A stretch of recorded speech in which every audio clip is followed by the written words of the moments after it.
The only difference between me and Breonna Taylor is I live to talk about it. And to this day, I done had to go see a couple counselors that I'm seeing now. It kind of triggered my PTSD. Boom! They kicked the whole door off the hinges.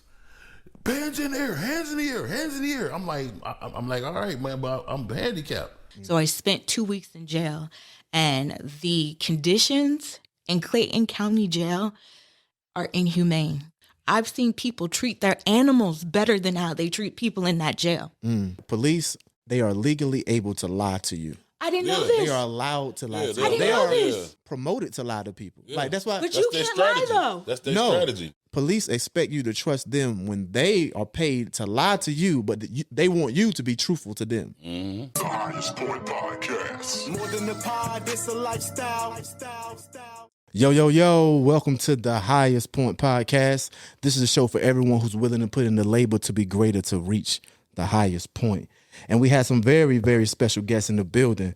We have the actor, songwriter, none other than Big Jigg in the building. What's happening? You You don't know the name, dig. check the chain. We in here, man. Yes, sir. Point Podcast, what it do, man? Indeed, man. And of course, the radio TV personality, Miss DeeDee Parker. What's up with you? Hey, thank you for having me. Absolutely. It's my pleasure. Appreciate y'all pulling up on me, definitely, yo. man. Yo, and whenever I'm at ATL, I got to check in with the homie Big Jigg. Got You know to, how man. we do. And but yeah, I just wanted to chop it up with y'all. Also, how y'all doing today? I want to ask that first of all. Man, everything cool, man. They started off all right, man. We got a chance to chop it with Big Shaq. Yeah. You know what I'm saying? Shout Shout out to Shaq, man. Yeah. And his new cologne, you know what I'm saying? Right. Yeah. That's what's up, man. How about you? How you doing, DeeDee? I'm doing good. Better than, the last, I would say, month or so. Wow. Well, I'm Yeah. glad you're doing better. It's all about progress, you know what I'm saying? Now, we know you both do different things when it comes to your occupation. You both have different backgrounds, but you also both share a very unique situation. Yeah. And it's some injustices that has impacted you from the very people that's supposed to protect and serve us. Right. And I hate that you guys had the experience of that, but we got to talk about it. Yeah. So we got to talk about it. So first, Jigg, can you tell us a little bit about your situation and how it just got started? Man, it's crazy because one night, man, March the 11th, actually to be exact, man, about 6 a.m. I did a private. I got a private studio at my house, and me and my engineer was working on some new records, and from like 8 p.m. to like 3 a.m, and then he Ubered home. Of course, I was tired. I ain't feel like taking him, so he Ubered home, and when he Ubered home, I was feeling good about the records we just did. I'm like, I can't wait to drop these, and so I fell asleep. And when I fell asleep, I woke up to my house shaking. I'm like, damn. So I'm like, I got a 2-story house. So I'm like, yo, why am I? So I sat on the end of the bed. I looked up my blinds. And I just seen a bunch of blue lights. So I got up, did like this to the blinds, and looked, man, my whole block, it was about 50 squad cars, SWAT team, U.S. Marshals. I'm like, so I immediately picked up my phone and called, 911. Yeah. I said, hey, could you guys tell me what's going on over here? Why is my area, everything so surrounded? They was like, what's your address? I told them. No, we don't know. You're going to have to find out. I said, respectfully, ma'am, I'm disabled and it's 6 o'clock in the morning. Right. She's like, you're just going to have to find out. So while I'm on the phone with her, I hear, boom, boom, boom, boom, boom. U.S. Marshals arrest warrant. I'm like, arrest warrant knocking on my door? What? I'm like, man, I'm a public figure. I ain't doing nothing, you know what I'm saying? So Right. So right after I got off the phone with the dispatch lady at 911, I picked up my phone and called my brother, called everybody I could think of, because I'm like, man, somebody got to know just in case something happened. Right, of course. So nobody answered the phone, of course, because it was that time of morning. So I said, man, I don't know what's up, but let me see what's up. So I guess, I got a flight of stairs, about 16, 17 stairs. So I, crept onto my stairs and got to the top of the stairs. And as soon as I got ready to step down one stair, my whole front door of my house flew off the hinges. Dang. Boom! Hands in the air, hands in the air. I'm like, what is y'all doing? Hands in the air, hands in the air. So I'm looking down, walking down the stairs. I got about 12, 13 dots on me. And I got my phone in my hand like this, and I'm like, The one thing I don't want them to do is say, "Oh, he got a gun," and Swiss cheese me up. They ready with the They pings ready on for it. that. Man. Yeah. So some way I found the way to slide my phone in my pocket, and I'm walking down the stairs. He trying to rush me. Yeah, there. Come down the stairs. I'm like, man, I'm disabled, but I can't walk down them stairs that fast. Right. Just screaming. This one, he was an idiot. Just kept screaming. The aggressive one. Bloodthirsty. That's what he is. Yeah. So he was. I could tell that he wanted it to go left. Yep. So I'm sitting there in my mind, I thought about the Breonna Taylor situation, and I thought, like, man, you know what? If I act like I'm gonna do anything, I'm out of here. So I'm like, I ain't gonna lie, I was nervous. So I'm walking down the stairs. I get down there. When I get down there, one of them took me and like nudged me out the door, and I'm like, yo, man, I'm disabled. Nudged me out the door.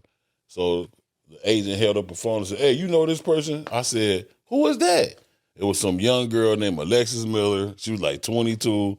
She was from Houston, Texas. She had supposed to kill this 70-year-old Mexican guy, and she fled to Georgia. And they said her address. They said her name was tied to my address. I said, how? I've been sitting here. I've been living here 3 years. I said, man, I ain't never seen that little girl in my life. They was like, well, we're gonna just look and block see it. Then while I'm out there, another one of the agents was like, man, you a known rapper. And I said, really, man? He was like, no, I know it's the wrong time, but I'm just saying I just never forget a face. So they tore my house up, put holes in the walls, you know, and you could tell the look on their face was sad that they didn't find nothing. So they came out the door. They ran through the crib, yeah, looked through shit. Ramshacked it. Like y'all looking for a body or dope. What y'all looking for? Because y'all ramshacked my house. I'm the only person in there. So now my phone is ringing.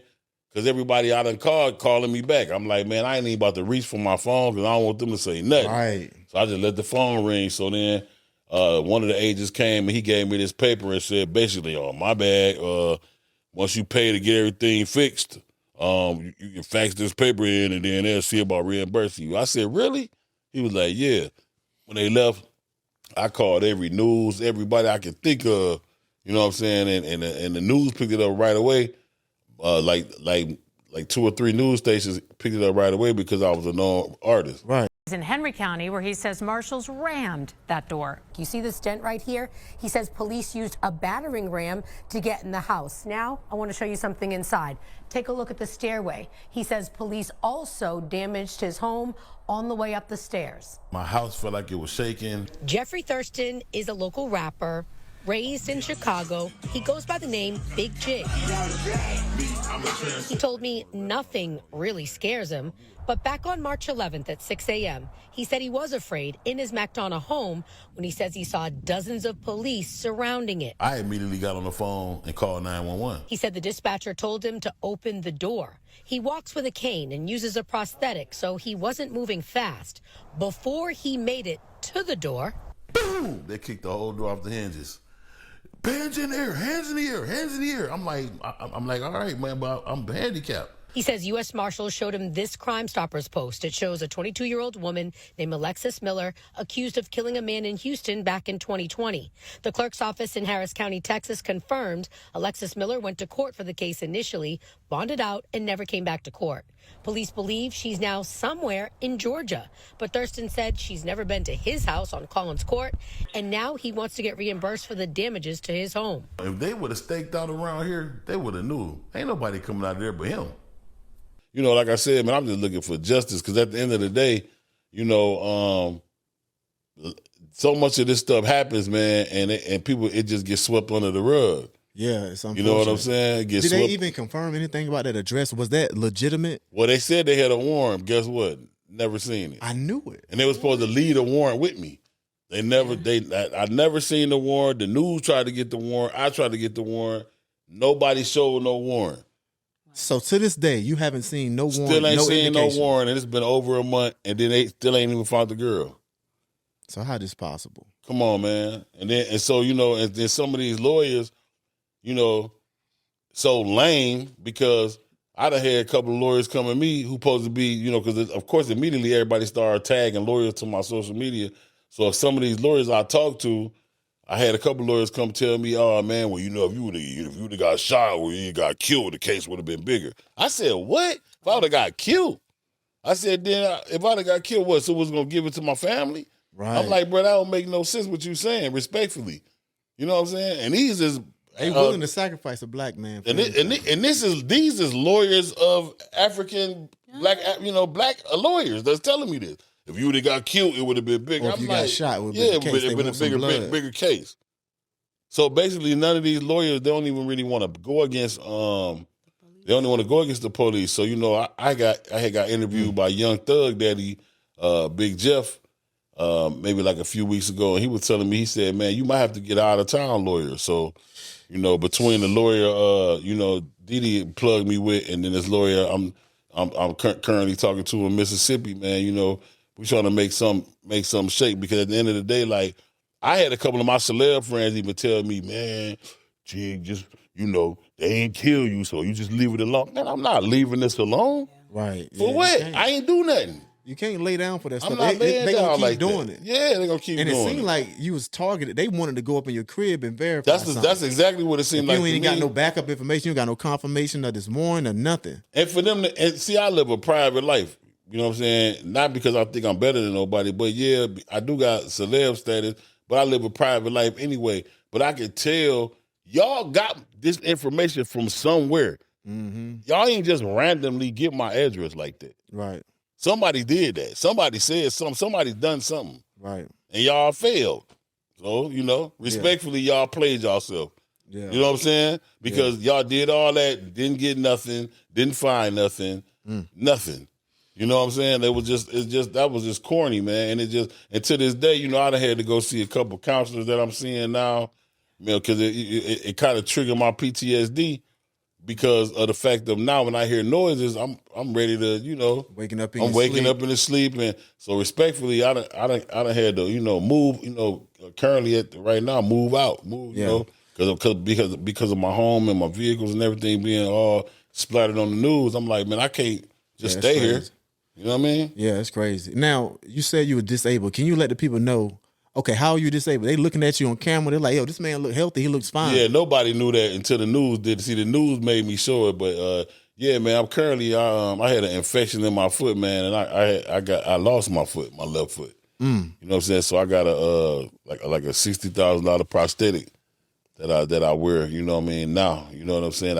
And I've been really having it for over a year now. I just never was saying nothing. Right. But, the news was like, is it okay if we show it? I said, well, yeah, go ahead. You know what I mean? They need to have that context, because those police, those U.S. Marshals, they had no sympathy or empathy for your situation, for your disability at that time. Yeah. And something you got to carry on for the rest of your life. So that's unfortunate. But, some cooler heads prevail. I'm glad you kept your cool, kept your composure in that situation, because if you didn't, they were intentionally trying to bait you. Yeah, for sure. They nudging you. Yeah, that's what they wanted. To yell. Yeah, they wanted to do that. They wanted to put some holes in you that day. They did. They wanted to do that. They wanted to do that. Yeah, so the people out there, you got to always make sure you keep your composure, especially as a man. You're not truly a man if you can't keep that composure. Look at the big picture. Facts. When someone trying to set you up, don't be a fool, man. You can't fall for it. The only difference between me and Breonna Taylor is I live to talk about it. Right. It's the only difference. You know what I'm saying? Yeah. Only difference, man. Just bust up in there. That's crazy, man. I'm glad you came about that situation alive. Yeah, I appreciate it, man. I appreciate it. I just want some justice for it, though. That's all, man. Yeah, we need that. I need some justice. I can't sit there and just act like it was okay. Right. Because that's what they used to. They used to people not fighting. They used to people not saying nothing. Oh, they too broke to fight or whatever. Well, exactly. That's what they depend on. Yeah, you met the right one, because I'm not him. Right. You know what I'm saying? I'm not him. I'm not going out like that. You know what I mean? Yeah. And, because it's crazy, because you got people that's out here that's really committing crimes and really doing shit. Right. But you'll bother somebody who ain't did nothing. Right. You know what I'm saying? Like, come on, man. Like, that's crazy, man. Yeah, it's crazy. Unfortunate. Now, even talking about people who haven't even done nothing, that be their targets. Yeah. DeeDee, my understanding is that you were wrongfully arrested twice. Yes. Can you give us a little background and also the end result of that? So I can give you the exact date because I remember it like it was yesterday. October 17th, I was called into the Clayton County Police Department. I went in willingly after a detective called me and said, hey, you're under investigation. And I kept pressing him like, well, what am I under investigation for? Because I'm not out here doing nothing. Right. I have been living in Clayton County, Georgia for over 20 years. I'm a productive citizen. I pay my taxes. So what could I possibly be under investigation for? So when I went in there, they showed me a blurry picture of somebody's child. I didn't know who the child was. Told them I didn't know who the child was and asked them to show me another picture. They wouldn't. They said they had this alleged video of me and my boyfriend on it. They never showed me a video. But then locked me up for 2 weeks in Clayton County, Georgia. I spent 2 weeks in jail. I got out on Halloween. Not on bail, not on bond, because everybody that goes to jail is not a criminal. Right. So I just want to put that out there because I know there's going to probably be some people that say, well, you should have never put yourself in that situation. I didn't put myself in any situation. Right. I was put into a situation. So I spent 2 weeks in jail, and the conditions in Clayton County Jail are inhumane. And I know most people probably won't care or give a F, but I say no human being, regardless of if they're a criminal or not, should be treated like that. I've seen people treat their animals better than how they treat people in that jail. And you're locked in a cell with 3 people to a cell. It's a small cell. 3 people to a cell? Yes. But how big is this cell with 3 people in it? It's not even as big as this room. Wow.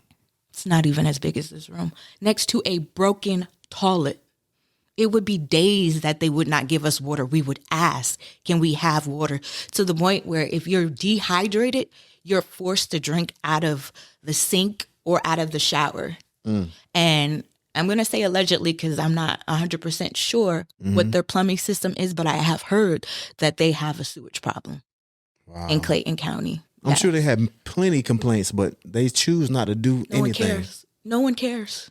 No one. You would be amazed on how many people I have shared this story with, and no one cares. They don't care.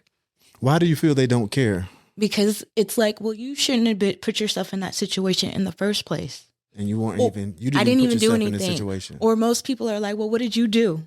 When I did a post on Instagram saying, hey, if anything happens to me, because by this time I was arrested again and spent 48 hours in jail. Yeah. By the same detective who said, and looked me in my face, I have nothing to do with this. Like him, the U.S. Marshals came to my house. They didn't knock down my door, but had AR-15s pointed at my head. And I'm hands up, like, please don't shoot me. So what happened to the first charges? The first charges were dismissed. Dismissed. Yes. But even with them being dismissed, and I have a friend who's a paralegal, that is still going to follow me until I get it expunged. And right now, with everything going on, I don't even have the money to do that. Right. So I'm in a situation, even if I wanted to go get another job, that is still going to show up on my record. I feel like these people try to ruin my life. Right. Ruin my life. And I can honestly sit here and say they are on a mission to try to ruin my life. Right. And this is just one story. Just imagine how many people this happens to. Yes. And it's very unfortunate. Now, also something else that stuck out to me in your story when you was talking about how they claimed they had a video. You never seen a video. No. Now all of a sudden 2 weeks later, charges are dismissed. So obviously they didn't have any Well, video. not even immediately. So the charges, when the detective came and got me and said, well, we're not 100% sure it's you on the video. So why are you in jail? That's what I said. He said, now we're only 50% sure. So I'm like, okay, so the charges are now going to be dropped. No, they kept them pending for another month and then they were dropped. See, that's crazy. And that's another thing, people, like police, they are legally able to lie to you. I didn't know this. They are allowed to lie to you. I didn't know this. They are promoted to lie to people. Like that's why. But you can't lie though. That's their strategy. Police expect you to trust them when they are paid to lie to you, but they want you to be truthful to them. I did not know this. It's like that's a real thing. Yeah, that Please, is. yes. What he's saying is honest to God truth. Yes. My lawyer told me, he was like, you do know that they can lie to you. Yes. To throw you off. I'm like, I didn't do it's anything. legal. So why would they do that? They were trying to make something, either scare you into something, saying something that you shouldn't say, or either try to convince people like, hey, we already caught you. We got you on video doing this, so you might as well admit it when it's a complete lie in the first place. That's why they always say, do not speak to police unless you have a lawyer present. Because because they will lie to you, and they do it all the time. Yeah. But I watch a lot of investigation discovery. I'm one of those junkies. Mhm. And I always see them present people with evidence. Like, this Right. was you, right? This is you on this date. I was not afforded that. I went straight to get jail. Do not pass go to jail. That's how I felt. Like, I begged and I pleaded and I told these people I did not do this. Right. And then the detective, he pulled me to the side and said, had my boyfriend came down to the station, it would have got me out of trouble. I said, no, he would have been probably sitting in jail like me. Right. So you're sitting, another lie. Right. This is another lie. So Yeah, it keeps going. And it actually reminiscent of something that recently happened with Afro Man. They raided his home. He made all these songs about it, went viral, but you got to have some type of notoriety to get someone to pay attention to your story and to actually get some consequences to the people who have the wrongdoings. And that shouldn't be the case. Like, anyone who's treated unjust by a corrupt system, those people need to be held accountable. That's a fact. You know what I mean?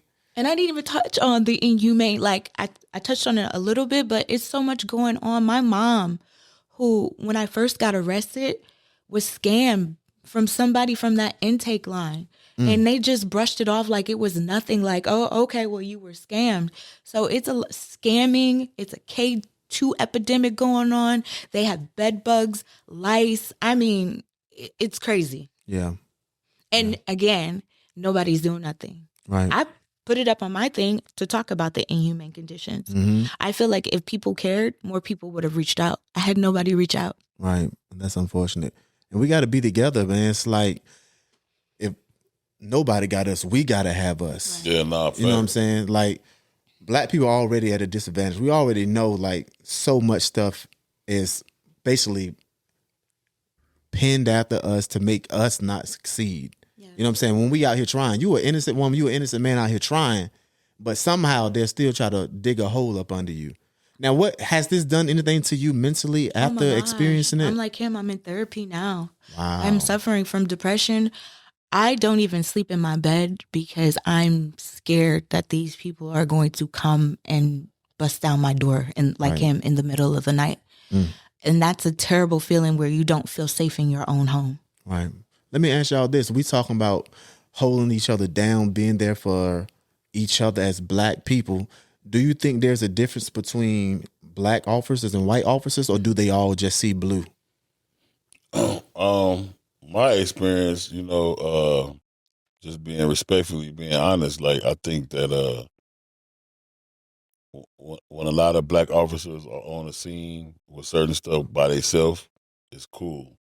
But I have noticed when they be around another race of an officer, say a Caucasian and a black, they switch. And they act kind of differently because they kind of like, don't want to seem like they're giving favoritism because they with a Caucasian officer. Right. And I also have ran into incidents where the Caucasian officer was actually cooler than the black officer. I done ran into that before too. Some black officers feel like they got to do extra to prove, like, yo, I'm with the blue. Yeah. You know what I'm saying? It ain't black. Yeah. How about you, DeeDee? I just feel like it was my own people. Clayton County, it was my own people that locked me up and put me in the jail and would have probably seen me be in jail and prison, had it not been for whatever the detective said. But I just feel like they do a lot of the bidding for the Caucasian officers. Right. I was told, and I'm going to say allegedly again, that my county used to be racist. And then they switched it over and got more black officers, and now they're doing the bidding. Right. Yeah, that's unfortunate. Now, first of all, I want to salute both of you for having the courage to actually speak about this, because as we know, when it comes to like officers, U.S. Marshals, feds, all of this, they can have a lot of convincing or power when it comes to corporations. And we tend to work for corporations sometimes. Right. So, how do you all feel or navigate actually speaking about this, knowing that there could be pressures on corporate entities? I mean, I just feel like being quiet about it is not going to resolve nothing. Yeah. You know what I'm saying? Not saying that, talking about it is going to change anything either. But I feel like, at least the more that is out and the more that more people is, because the weird thing about life is this that I peeped out, right? Mm-hmm.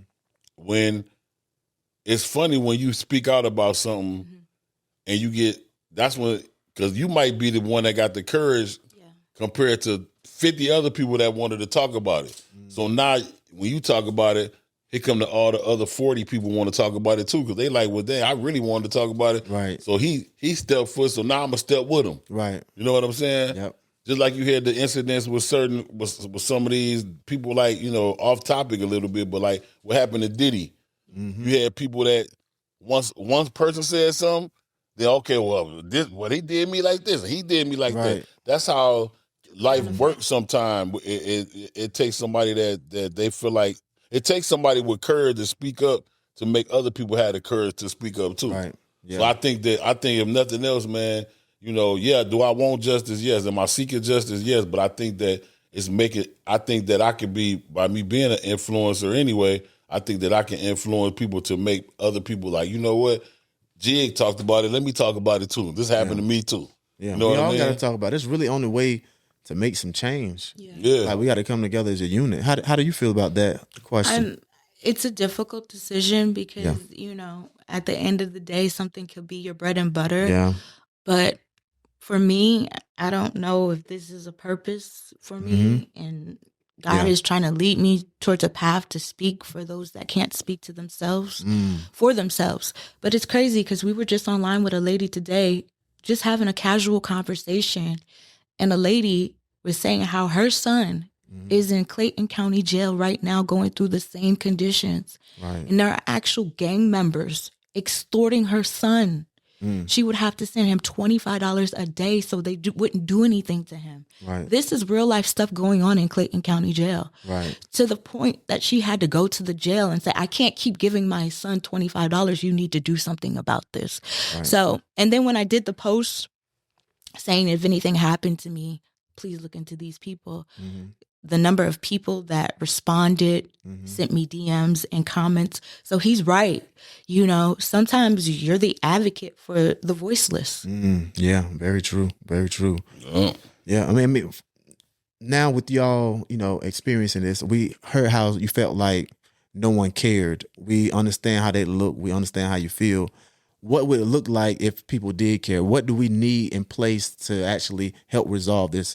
What do you expect from your community? Well, one thing, I will say this, with the exclusion of my little brother, Ugly Money Nietzsche podcast and High Point podcast, which is your podcast, the one thing that I was very, very disappointed at was the fact that all these other people that know me personally, who I done did stuff for, who I have helped out, whether it was financially or for them to get numbers on their podcast or whatever, did not try to even reach out and say, hey, man, let's talk about it, Jigg. Right.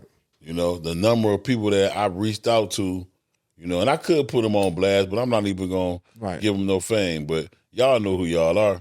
But a lot of cats that I was reaching out to just to be like, hey, man, we friends. Let's talk about this, man. You got a platform, man. This need to get talked about. I think that if we had a situation where when this happens, everybody opened up their platform for people, it'll be some justice because everybody will start talking. Right. It'll start getting broadcast and blasted everywhere. That will help majorly. So see, a lot of people think that everything, we all love money, but everything don't cost. Right. 100%. Sometimes just a simple conversation or a simple repost or a simple tag or a simple, some things are simple, but it could go so far. Yeah. You know what I'm saying? Yeah. It's not all about money. Support doesn't just look monetary. Yeah. It's not. Yeah. So how about you? I'm not gonna lie, I was definitely disappointed in my Black community because I would think that they would have been okay, let me reach out to her and figure out what is going on with her story. But it was none of that. It was a guy we both reached out to. I can't remember his name. But Mexican guy. San Joaquin. Yes, big shout out to him. Yeah, shout out to him. He reached out. Somebody sent him my story, and he reached out to get my story. So I even appreciate him for covering it. But just because it hasn't happened to you, or it hasn't happened to you yet, I feel like folks are like, well, it ain't happened to me, so that ain't my problem. That ain't my solution. So I just encourage people, don't do that. Don't feel like that. If you can help, please help somebody, And I felt like, I needed help.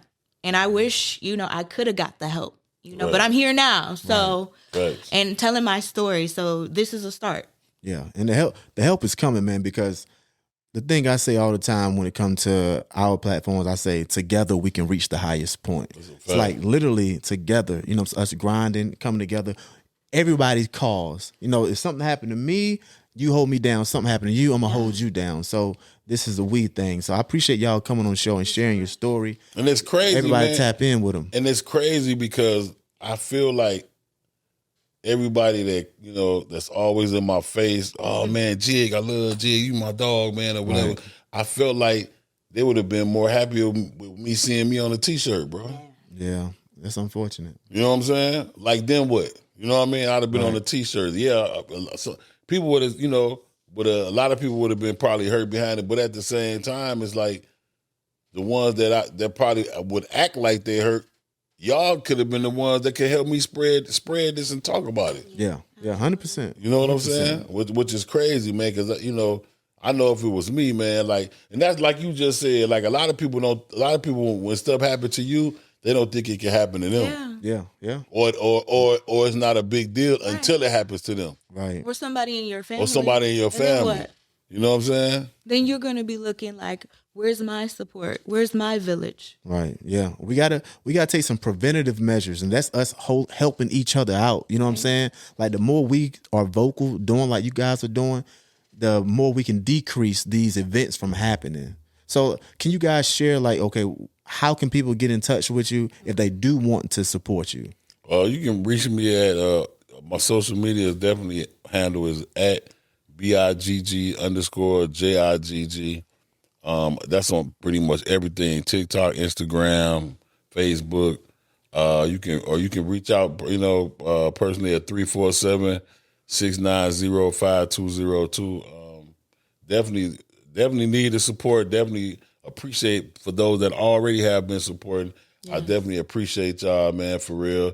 And we just need some justice, and we can't just keep, letting this go down like it's cool, man, because, everybody life is worth something. Yeah. You know what I'm saying? So I feel like, we can't just keep letting stuff get swept under the rug, man. Facts. Real talk. Facts. I just encourage people, please do your homework. Clayton County, Georgia is a corrupt system. It's a lot of corruption going on that they don't want you to know about, but it is. I can be reached across all social media platforms. I am DeeDee Parker. That's IAMDEE Parker. You can check out my podcast, DEE Discussions with DeeDee Parker on YouTube as well. Definitely tap in. We're looking forward to hearing more from you guys. Definitely. And also, we're looking forward to seeing this justice. Y'all tap in. So until next time, you hold it down. Don't let it hold you. Peace. The Highest Point Podcast. More than the pod, it's a lifestyle.